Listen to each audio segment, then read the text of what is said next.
అమ్మా కోడలు ఏం చేస్తున్నావు అమ్మా? ఆకలేస్తుంది. రొట్టెలు చేస్తున్నాను అత్తయ్య గారు. రొట్టెలు చేస్తున్నావా? సరే ఆకలేస్తుందమ్మా, రొట్టె పెట్టు. ఓకే.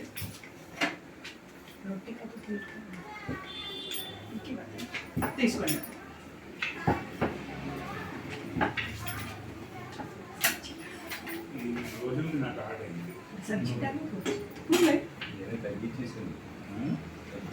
ఏంటమ్మా ఆకలి ఆకలి అన్నాను, ఏమి లేదు. బాగా ఎప్పుడు ఇంతే నువ్వు.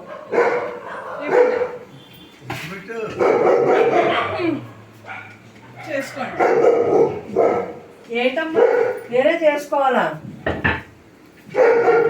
అనవసరంగా తలదూర్చి బాగా ఇంకా అన్నిట్లోకి దూరతావా? అదేదో కాలేజ్ చేయవచ్చు కదా. చెయ్యి ఇప్పుడు, చెయ్యి. ఏం చేస్తాం?